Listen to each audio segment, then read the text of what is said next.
ગોંડલમાં આઝાદી આવી જ નથી. ધારાસભામાં મતદાન પ્રજાને કરવા ન દેવામાં આવે આજે આઝાદીના 75 વર્ષ પછી, તો એ શહેર કે ગામ કે બૂથ કે વિસ્તાર આઝાદ કેવી રીતે ગણવો? કાં તો ગાંધીનું ગુજરાત છે, સરદારનું ગુજરાત છે, નરસિંહ મહેતાનું ગુજરાત છે. આ ગુજરાત ગુંડાઓનું કોને બનાવ્યું? અન્યાય થાય, અમારી દીકરીઓના જાહેરમાં સરઘસો નીકળે, અમારી જમીનો ઉપર કબજા થાય, વ્યાજખોરો અમારા ઘર પડાવી લે, પાટીદારોને ઘર બહાર મૂકીને, ગુજરાત મૂકીને, ગામ મૂકીને ભાગી જવું પડે, ધંધાઓ ઉપર કબજા થઈ જાય. આમ છતાં પણ અમારો એક માયનો લાલ ધારાસભામાં કે સંસદ સભામાં અમારી સાચી પરિસ્થિતિ રજૂ કરવાની તાકાત કે તેવડ ધરાવતો નથી. આનું અમને દુઃખ છે. અત્યારે એ 5 આગેવાનો ભારતીય જનતા પાર્ટીના રોટલા શેકે છે અને એનું બળ છે એ લોકો. એટલે અમારા સમાજમાં કોઈ દિવસ, હમણાં જ બુધવારે જે મિટિંગ થઈ અમારા સમાજની, ત્યારે આ લોકો એકેય આગેવાનો હાજર નહોતા. પરંતુ ખરેખર આ ક્ષત્રિય વર્સિસ પટેલ સમાજની લડાઈ જ નથી. ગુંડાઓ, લુખાઓ, દાદાઓ એ કોઈ એક જ્ઞાતિના હોતા નથી. ભારતીય જનતા પાર્ટીનો ગળામાં ખેસ પહેરો એટલે ગમે તેવો સિંહ હોય એ ત્યાં સિયાયડું થઈ જાય છે. પાટીદાર સમાજ નાગદાદાના હાથમાંથી એરુદાદાના હાથમાં વયા ગયા છે. પરિસ્થિતિનું નિર્માણ કરવામાં ક્યાંક કાચા પડે છે.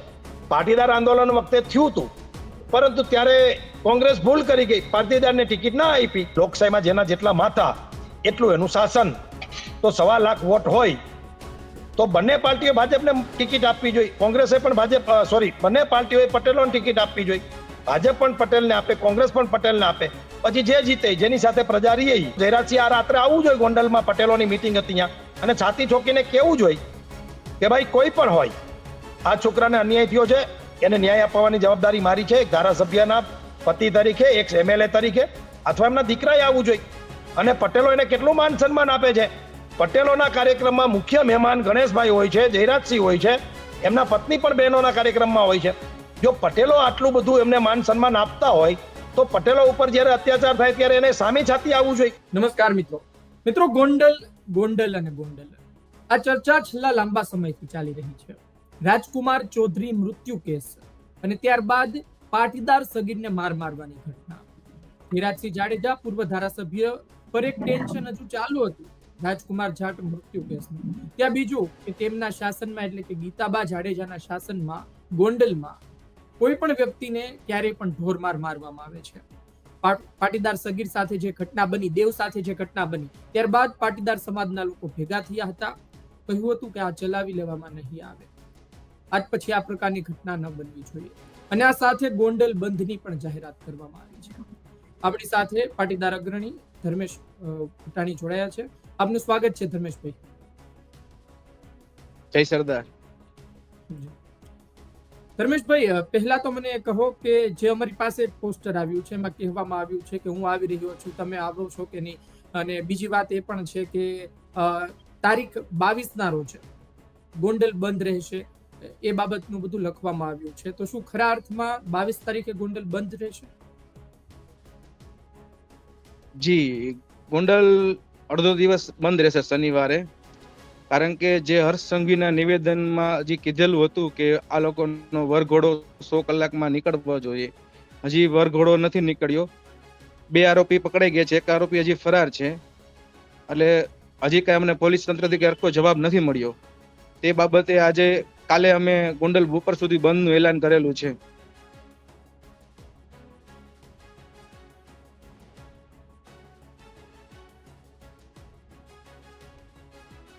થોડો ઇન્ટરનેટ પ્રોબ્લેમ આવી રહ્યો છે. તમે થોડા આગળ પાછળ જઈ શકો તો, કારણ કે તમે બોલો છો ને થોડું ફ્રીઝ થઈ રહ્યું છે. થોડા આગળ પાછળ કોઈ જગ્યાએ તમે જઈ શકો જ્યાં વ્યવસ્થિત ઇન્ટરનેટ આવતું હોય તો શું તમે બોલો તે લોકો સુધી સરખી રીતે પહોંચી શકે. હવે આવે છે બરોબર? હા, અવાજ બરોબર આવે છે. થોડું ઇન્ટરનેટ ઇશ્યુ છે. અવાજ તો બરોબર આવે છે તમારો.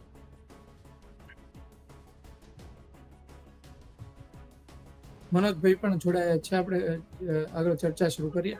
પણ હું ત્યાંથી જ આગળ ચર્ચા શરૂ કરું કે તો ગોંડલ બંધની જે જાહેરાત છે તેને લઈને શું અત્યારથી તૈયારીઓ ચાલી રહી છે? કારણ કે જે પાટીદાર સમાજના લોકો એકઠા થયા હતા ઘટના બન્યા બાદ ત્યારે જ નક્કી કરવામાં આવ્યું હતું કે હવે આ તારીખે ગોંડલ બંધ રાખીશું, બંધ પાળીશું અડધો દિવસ, કે હવે નક્કી કરવામાં આવ્યું થોડી કલાકો પહેલા જ?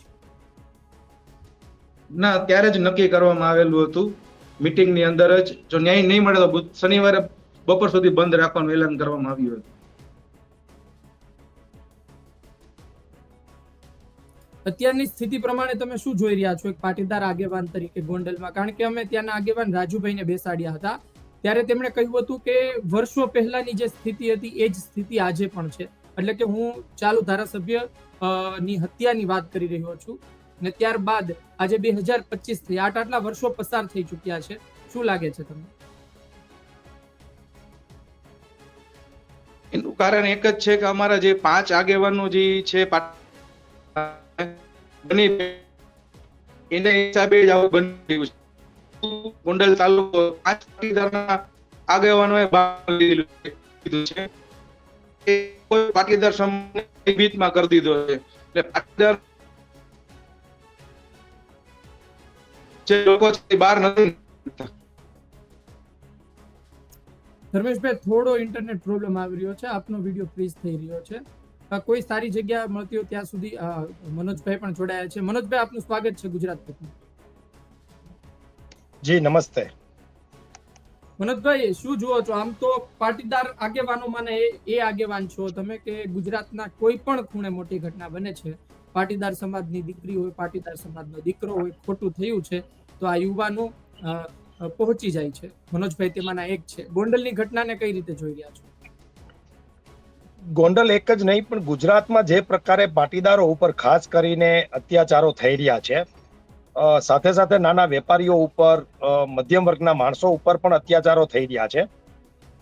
આ કઈ નાની મોટી વાત ગોંડલ પૂરતી જ નથી, આખા ગુજરાતમાં આ પરિસ્થિતિ છે.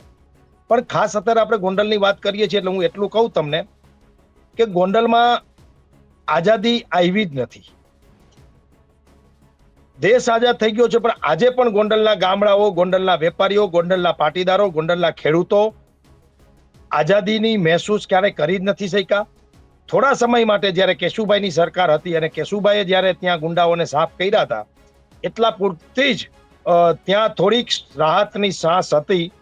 પરંતુ સતત ગોંડલ છે એ એમ કહેવાય કે હંમેશાને માટે કચડાયેલું, દબાયેલું અને ગુંડાઓના કબજામાં રહેલું શહેર છે.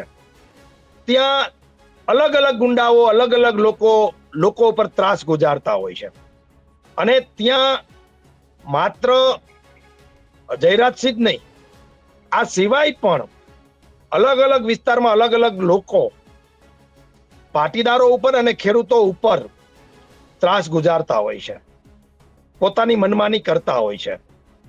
જે ધારાસભામાં મતદાન પ્રજાને કરવા ન દેવામાં આવે આજે આઝાદીના 75 વર્ષ પછી, તો એ શહેર કે ગામ કે બૂથ કે વિસ્તાર આઝાદ કેવી રીતે ગણવો? આટલી નાની ઘટનામાં આટલી મોટી મારામારી, અને જેના ધારાસભ્ય પૂર્વ એમ કહેતા હોય, એમના દીકરા એમ કહેતા હોય કે આ ગામમાં, આ વિસ્તારમાં અમારું રાજ છે, અમારા મધર ધારાસભ્ય છે, મારા ફાધર એક્સ MLA છે, ત્યાં કોઈ ગુંડાગીરી શક્ય જ નથી. પણ ત્યાં રોજ ગુંડાગીરી થઈ રહી છે.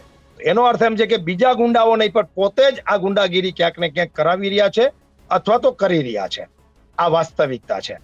બીજી વાત એ છે કે આ તો ગાંધીનું ગુજરાત છે, સરદારનું ગુજરાત છે, નરસિંહ મહેતાનું ગુજરાત છે. આ ગુજરાત ગુંડાઓનું કોને બનાવ્યું? આ ગુજરાત ભૂમાફિયાઓનું કોને બનાવ્યું? અને આ ગુજરાત નશીલા પદાર્થ ઉડતા ગુજરાત આ કોને બનાવ્યું? અને આ ગુજરાત ભ્રષ્ટાચારી ગુજરાત અને એમ કહેવાય કે વ્યાજખોરોનું ગુજરાત આ કોને બનાવ્યું છે? આ કોના આશીર્વાદથી બની રહ્યું છે? આ બહુ ચિંતાનો વિષય છે. આ મારો સવાલ નથી, આ ગુજરાતની જનતાનો સવાલ છે.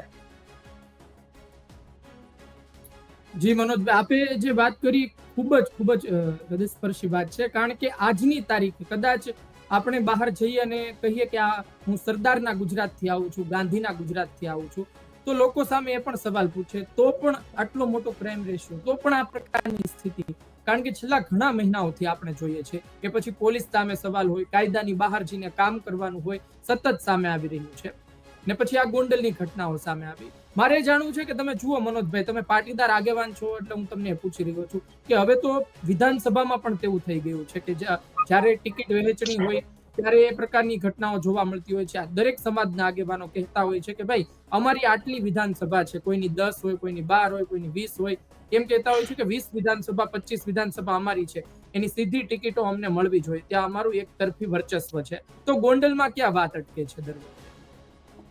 જો બે વાત છે, બહુ સ્પષ્ટતાથી કહું છું કે માત્ર પાટીદારોને ટિકિટ આપી દેવી કે સમાજના આગેવાનને ટિકિટ આપી દેવાથી સમાજની સમસ્યાનું હલ થવાનું નથી. ભારતીય જનતા પાર્ટી અથવા તો રાજકીય પક્ષો એવા જ જ્ઞાતિના આગેવાનોને ટિકિટ આપે છે કે જે એના કહેવાથી આંગળી ઊંચી કરે ને એના કહેવાથી આંગળી નીચી કરે. તમે સમજો, એટલે શું થાય છે કે જ્યારે જ્યારે સાચા સમયે બોલવાનો વારો આવે ત્યારે આવા આંગળી ઊંચી કરનારા ધારાસભ્યો ક્યારેય જાહેરમાં બોલી શકતા નથી. અને આવા જ સંસદ સભ્ય હોય છે, એ પણ જાહેરમાં સાચી વાત કરી નથી શકતા. પરંતુ ધન્યવાદ આપું છું જાટ સમાજને. ગુજરાતમાં 0.0001% કદાચ જાટ સમાજ રહેતો હશે, પણ એના દીકરા ઉપર ગોંડલમાં જ્યારે આવો અત્યાચાર અન્યાય થાય છે ત્યારે સંસદમાં એક જાટ ધારાસભ્ય ઉભા થઈને કહે છે કે અમે સીબીઆઈ ની માંગણી કરી છે ને આવું આ ગુજરાતમાં બન્યું છે. પણ દુઃખ સાથે કહેવું પડે કે મારા સમાજના આટલા 40-45 ધારાસભ્યો હોય, 8-10 સંસદ સભ્યો હોય, મિનિસ્ટરો હોય, છતાં પણ પાટીદારો ઉપર છાસવારે હુમલા થાય, અન્યાય થાય, અમારી દીકરીઓના જાહેરમાં સરઘસો નીકળે, અમારી જમીનો ઉપર કબજા થાય, વ્યાજખોરો અમારા ઘર પડાવી લે, પાટીદારોને ઘર બહાર મૂકીને, ગુજરાત મૂકીને, ગામ મૂકીને ભાગી જવું પડે, ધંધાઓ ઉપર કબજા થઈ જાય. આમ છતાં પણ અમારો એક માયનો લાલ ધારાસભામાં કે સંસદ સભામાં અમારી સાચી પરિસ્થિતિ રજૂ કરવાની તાકાત કે તેવડ ધરાવતો નથી. આનું અમને દુઃખ છે. અત્યારે આ દુઃખનો વિષય છે. બીજી વાત મારે કરવી છે કે તમે કીધું કે આવું કેમ થઈ રહ્યું છે, તો આવું એટલા માટે થઈ રહ્યું છે મારી દ્રષ્ટિએ, મારું જે એનાલિસિસ છે એ કે પોલીસ છે, તંત્ર છે, એ ભ્રષ્ટ થઈ ગયું છે. એટલે ગુંડાઓને પોલીસનો ડર નથી, પૈસા આપીને છૂટી જશું, કલમોમાં બાંધછોડ કરાવશું, પોલીસ સ્ટેશનની અંદર પૂરી સુવિધા મેળવશું. જેલ તંત્ર તો એનાથી ભ્રષ્ટ છે. જેલના વિડીયો છાસવારે અમે તમે જોઈએ છીએ, જેલમાં બેઠા બેઠા વિડીયો ઉતારતા હોય છે ગુનેગારો, ક્રિમિનલો, બળાત્કારીઓ. એટલે જેલ પણ ભ્રષ્ટ છે. એટલે એનો પણ ડર રહ્યો નથી ગુનેગારોને. અને મોટા ભાગના ગુનેગારોને સત્તાધારી પાર્ટીના નેતાઓ સાથે કનેક્શન નીકળે છે, સંબંધો નીકળે છે, એના હોદ્દાઓ નીકળે છે, એના સાથેના ફોટાઓ નીકળે છે, અને બાકી જે કઈ રહી જાય છે કસર, એ પોલીસ સાથે એના સાંઠગાંઠ હોય છે. એટલે આ ગુજરાતનો ક્રાઇમ રેટ જે છે એ નાના માણસને જે ભોગવવું પડે છે, દબાવવું પડે છે, એની પાછળનું કારણ પોલીસ, ગુંડા અને નેતાઓ, આ ત્રણેયનું સંગમ જે થઈ ગયો છે, એના કારણે અત્યારે આ બધા જ ગુજરાતની જનતા પીલાઈ રહી છે. પછી એમાં માત્ર પાટીદાર એક નહીં, નાના ગરીબ મધ્યમ વર્ગના માણસો, નાના વેપારીઓ, આ બધા જ જેની પાસે શક્તિ નથી, સત્તાની, પૈસાની શક્તિ નથી, આવા તમામ પ્રજાજનો ગુજરાતના પીલાઈ રહ્યા છે. જી મનોજભાઈ, એટલે આપણે ચર્ચા એટલે જ કરીએ છીએ, ન તો આ પાટીદાર સમાજના સગીરની વાત છે. તમે જુઓ કે ત્યાં પાટીદાર સમાજ વસે છે ને આ પ્રકારની ઘટના બને ત્યારે કુટુંબના લોકો બોલે, પરિવારના લોકો બોલે, એ સ્વાભાવિક છે ને એના કારણે કદાચ સમાજનો મુદ્દો વચ્ચે આવતો હોય છે. પણ આપણો તો સવાલ એ જ છે કે કાયદો વ્યવસ્થાની બહાર જઈને લોકો આ પ્રકારનું કૃત્ય કેમ કરે છે. એ વચ્ચે એક સીસીટીવી તેવા પણ આવ્યા અને લોકોએ એ પણ કહ્યું, એક પક્ષના લોકોએ, કે ભાઈ એ વ્યક્તિ છે એક સામે પણ એક બાળકને હેરાન કરતો હતો. ચાલો કંઈ પણ હોય, પણ સામે પણ કાયદો હાથમાં લેવાનો અધિકાર કોણે આપ્યો છે એ પણ એક વાત છે. ધર્મેશ પોતાની પણ જોડાઈ રહ્યા છે. આપને અવાજ આવ્યો છે મારો ધર્મેશ?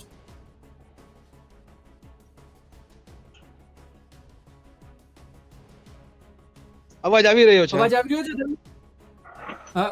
મારે તો એ જ પૂછવું છે કે કારણ કે મારી પાસે જે રીતે મનોજભાઈએ વાત કરી તે રીતે અલગ અલગ નિવેદન ને બાઇટ સામે આવી છે, તેમાં ગોંડલના લોકો પણ કહી રહ્યા છે કે એ દિગ્ગજો પાટીદાર નેતાઓ ક્યાં છે કે જે આજે ભારતીય જનતા પાર્ટીમાં બેઠા છે, મોટા સ્થાન પર છે, ચૂપ કેમ છે?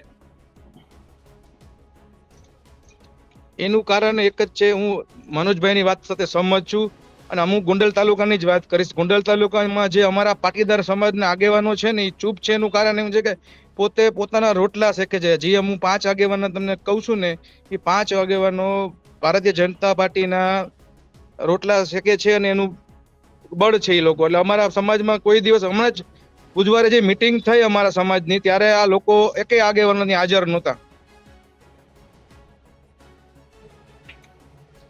બીજું જી ધાર્મિક મારે ઈ કહેવું છે જી મનોજભાઈ, કે હું જોઈ રહ્યો છું મીડિયાના માધ્યમથી કે આ મુદ્દાને છે ને ક્ષત્રિય વર્સિસ પટેલ કરવા માંગે છે, પરંતુ ખરેખર આ ક્ષત્રિય વર્સિસ પટેલ સમાજની લડાઈ જ નથી.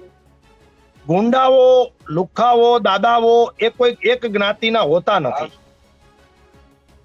હું એમ કહું છું કે અમે જે લડાઈ લડીએ છીએ મોરબીમાં વ્યાજખોરો સામે, જેનો તમે મારા 1-2 વિડીયો ઉતાર્યા છે, આપણે ઇન્ટરવ્યુ કર્યા છે, એ ઇન્ટરવ્યુમાં મેં સ્પષ્ટ કીધું છે કે સૌથી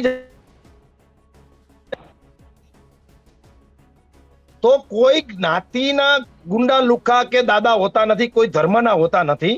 ગુંડાઈ ગુંડા અને લુખ્ખાઈ લુખ્ખા હોય છે. પરંતુ મારી મીડિયાના માધ્યમથી આપને પણ વિનંતી છે, ને આપના માધ્યમથી જે મિત્રો જોવાના છે એને પણ વિનંતી છે કે આ મુદ્દાને ક્ષત્રિય વર્સિસ પટેલ એવો રૂપરંગ આપી અને આખા મુદ્દાને ડાયવર્ટ કરવાનો જે પ્રયત્ન ક્યાંક કોઈ મીડિયા મિત્રો કરી રહ્યા છે, તો એ ન થવું જોઈએ. ખરેખર કોઈ પણ બાળક ઉપર આવો હુમલો થાય, કદાચ આ હુમલો સામે જે પરિવાર છે એમના દીકરા ઉપર થયો તો જ પણ આ જ વસ્તુ ખુલીને હું તમારી સામે વાત કરે કે આ બિલકુલ નિંદનીય છે, આવું ન બનવું જોઈએ.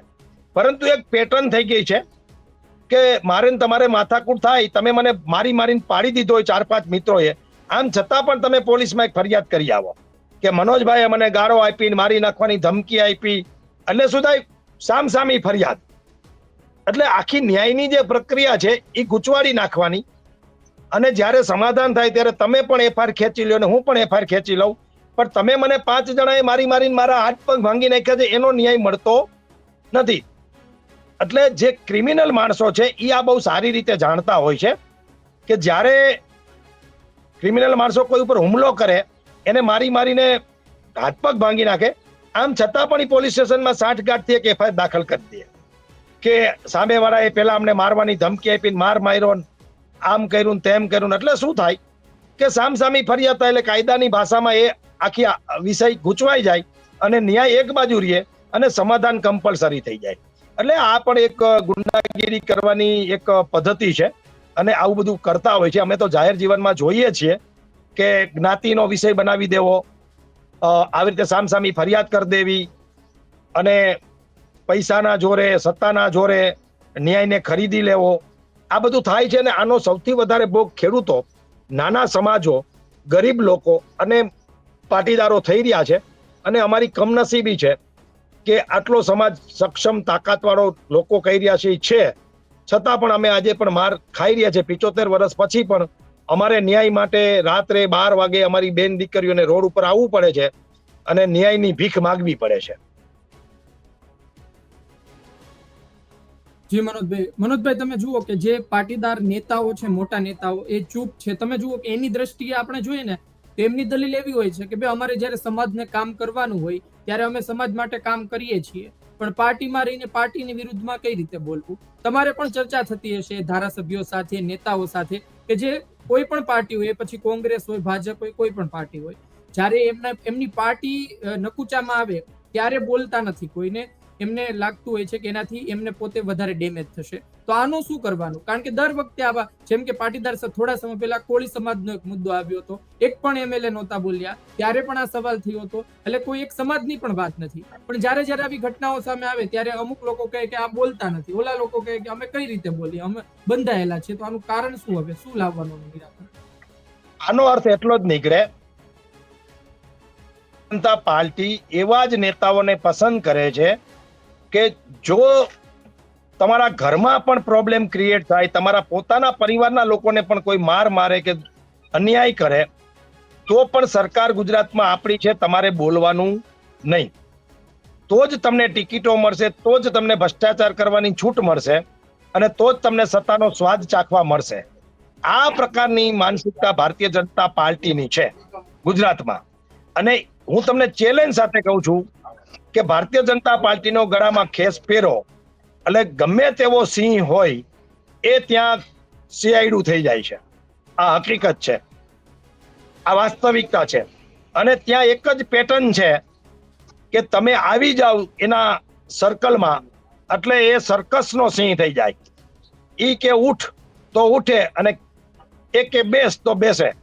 જેમ પેલા કાત્યા પિક્ચરમાં સની દેવલ કહે છે ને કે તું કહે તો ભોક और તું કહે તો ચૂપ રહું, એવો એ ગલપટો છે ભાજપનો, ખેસ છે કે એમાં ચમરબંધી માણસો પણ આ સમાજના આગેવાનો તો આખી વાત છે, પણ એવા ગુજરાતના રાજકારણમાં ખેરખાવો મેં જોયા છે કે જ્યારે એ ભાજપમાં નહોતા ત્યારે આખી સરકારને હચબચાવતા હતા, લાખો લોકોની રેલીઓ કાઢતા હતા, લોકોના પ્રશ્નો સોલ્વ કરતા હતા, લડતા હતા લોકો માટે.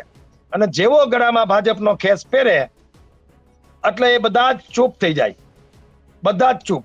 પછી બોલવાનો કોઈ અર્થ રહેતો નથી. એ માત્ર પાટીદાર સમાજના આગેવાનો નહીં, મોટા ભાગે ગુજરાતના આગેવાનો જે છે એ ભાજપમાં ગયા પછી આ પરિસ્થિતિ છે. અને તમે બધા જોઈ રહ્યા છે. અને એ એક પ્રકારનું પોલિટિકલી પ્રેશર છે ભારતીય જનતા પાર્ટીનું, અને એ ચાલી રહ્યું છે અને ચાલવાનું પણ છે. એટલે એમાં હું ને તમે કઈ અત્યારે કઈ બદલાવ કરી શકીએ એમ નથી. અમે ને ભાઈ ધર્મેશભાઈ ગમે તેટલા બરાડા પાડીએ કે અમારા ધારાસભ્યો કે અમારા આગેવાનો કઈ બોલતા નથી, પણ એ નહીં જ બોલે. એ અમારા માટે તો નહીં બોલે, પણ એ એના પરિવારમાં આવી ઘટના અમારા માટે તો નહીં બોલે આ બધા લોકો, પણ એના પરિવારમાં આવશે તો પણ એ નહીં બોલી શકે. સરકાર સામે અને પાર્ટી સામે બોલી શકવાની તાકાત આ બધા લોકો ગુમાવી ચૂક્યા છે. જી મનોજભાઈ, એક સવાલ બંનેને પૂછવો છે. ધર્મેશભાઈ, આપની પાસે આવી રહ્યો છું. આપને છેલ્લો સવાલ એ પૂછવો છે કે શું આગળ થવા જઈ રહ્યું છે? કારણ કે તમે જુઓ કે વર્તમાન ધારાસભ્ય ગીતાબા છે, તો સવાલ ગીતાબા ઉપર થાય. ગોંડલની કાયદો અને વ્યવસ્થાની સ્થિતિ બગડે તો પહેલા સવાલ તો એમની ઉપર થાય. તો તેમના દ્વારા કોઈ નિવેદન આપવામાં આવ્યું છે અથવા તો તેમના વ્યક્તિઓ કામ કરી રહ્યા, શું જોઈ રહ્યા છો ગોંડલમાં તમે? એના દ્વારા કોઈ નિવેદન આપવામાં આવ્યું નથી.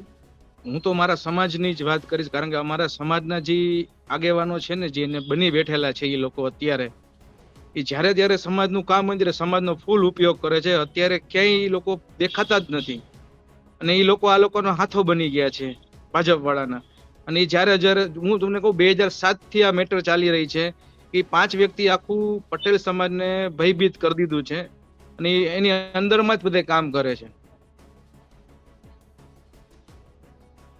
જી ધર્મેશભાઈ. મનોજભાઈ, આપને છેલ્લો સવાલ પૂછી લઉં કે જે રીતે તમે કહ્યું કે ભાઈ ચાલો મોરબીમાં અમારું ગ્રુપ આ રીતે કામ કરી રહ્યું છે, આ કોઈ સમાજવાદની વાત નથી, તમે જે રીતે પહેલા કહ્યું તેમ, પણ મારે એ પૂછવું છે કે ચાલો આ કેસને પણ આપણે એક તરફ કરી દઈએ. ભૂતકાળમાં આપણે ઘણી હત્યાઓ ગોંડલમાં જોઈ છે, તો ગોંડલમાં પાટીદાર સમાજના લોકો કઈ રીતે કામ કરી રહ્યા છે? શું કોઈ સંગઠન ત્યાં છે અથવા તો ભવિષ્યમાં આ પ્રકારની ઘટનાઓ ન બને તે માટે કોઈ રોડમેપ તૈયાર કરવામાં આવ્યો છે ભૂતકાળમાં?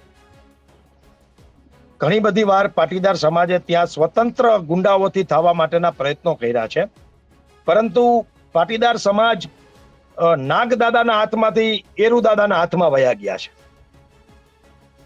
અને ત્યાં પરિસ્થિતિ એવી છે કે એક બાજુ કૂવો છે, એક બાજુ ખાઈ છે. આમાં પડે તો પણ મોત જ છે અને આમાં પડે તો પણ મોત છે.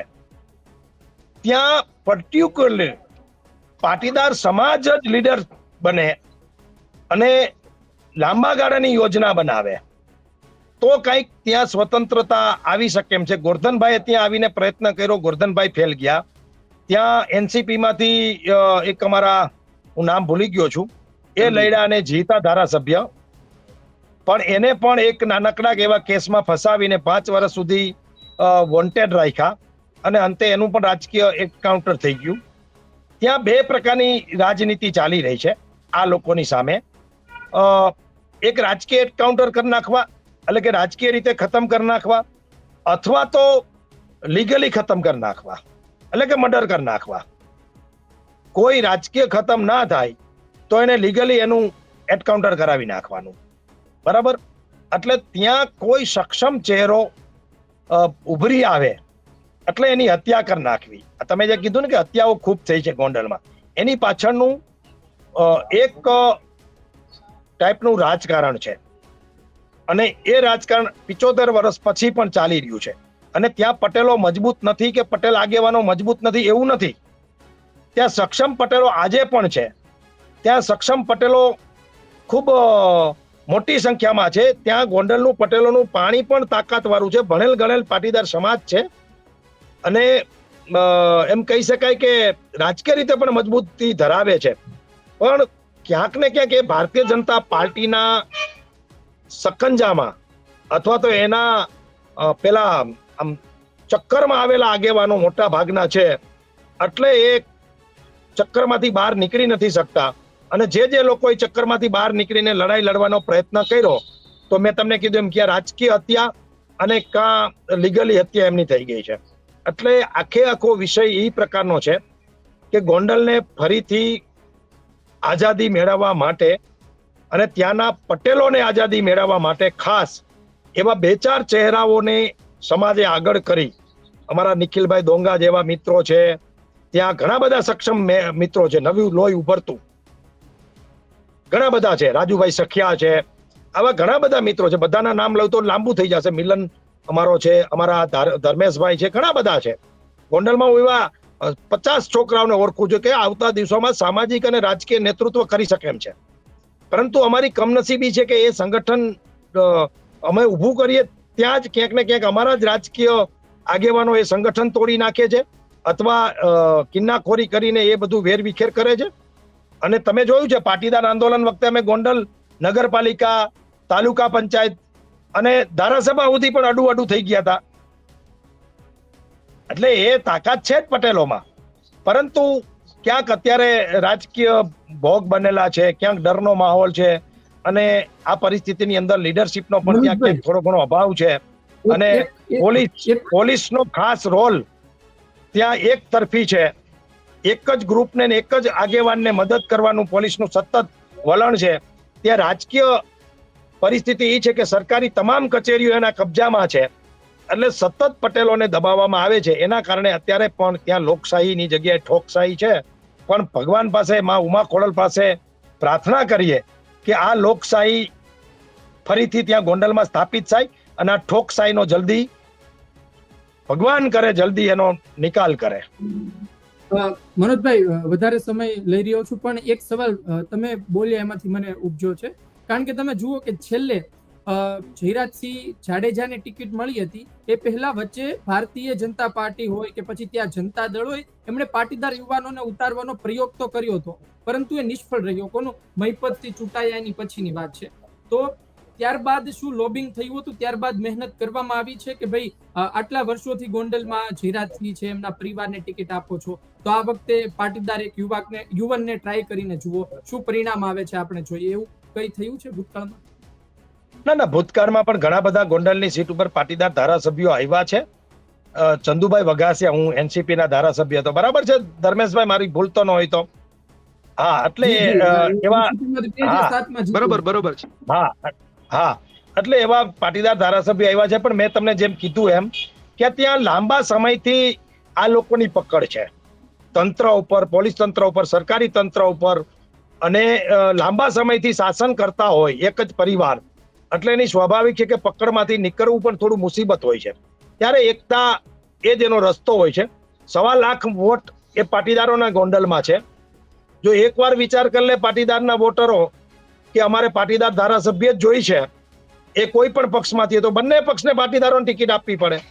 પણ ક્યાંક ને ક્યાંક ત્યાંનું નેતૃત્વ, ત્યાંના આગેવાનો આ પરિસ્થિતિનું નિર્માણ કરવામાં ક્યાંક કાચા પડે છે. પાટીદાર આંદોલન વખતે થયું હતું, પરંતુ ત્યારે કોંગ્રેસ ભૂલ કરી ગઈ, પાટીદારને ટિકિટ ના આપી. બાકી ત્યારે આ પરિસ્થિતિનું નિર્માણ સરસ થયું હતું અને જીતી પણ જાત. એટલે રાજકીય રીતે બંને પાર્ટીઓએ અમને ગોંડલમાં નુકસાન કર્યું છે. હું એક પાર્ટીની વાત નથી કરતો. બંને પાર્ટીઓએ રાજકીય રીતે ગોંડલમાં અમને નુકસાન કર્યું છે પાટીદારોને, અને એનો ભોગ આજે ગોંડલના પાટીદારો અને ખેડૂતો ભોગવી રહ્યા છે. પરંતુ હવે દેર આયે દસ્તુર આયે, ઘણા બધા મિત્રોના ફોન આવી રહ્યા છે. ઘણા બધા મિત્રો હવે સમજી રહ્યા છે કે હવે 75 વર્ષ પછી આપણે ગુલામી કોઈની કરવી ન જોઈએ, અને લોકશાહીમાં જેના જેટલા માથા એટલું એનું શાસન. તો 1.25 લાખ વોટ હોય તો બંને પાર્ટીઓ ભાજપને ટિકિટ આપવી જોઈએ. કોંગ્રેસે પણ બંને પાર્ટીઓએ પટેલોને ટિકિટ આપવી જોઈએ. ભાજપ પણ પટેલને આપે, કોંગ્રેસ પણ પટેલને આપે. પછી જે જીતે જેની સાથે પ્રજા રહે. પરંતુ આ પરિસ્થિતિનું નિર્માણ થવું જોઈએ. પણ તમે જુઓ, આ ગઈ ચૂંટણી 22માં પણ પટેલોને ટિકિટ ના આપી કોંગ્રેસે. એટલે ક્યાંક ને ક્યાંક બંને પાટીદારોને ગોંડલમાં તો નુકસાન કરી રહી છે અને ઇગ્નોર કરી રહી છે. આ વાત સત્ય છે. અને બીજી વાત, એટલી છેલ્લી વાત, જી મનોજ, કે આ ગુલામી છે એ કોઈ રાજકીય પાર્ટીઓ કે રાજકીય નેતાઓ દૂર કરી શકે એમ નથી. ત્યાં તમે કોઈ પણ ધારાસભ્ય પટેલને બનાવી દો એટલે તમે સ્વતંત્ર થઈ જશો એવી વાત ખોટી છે.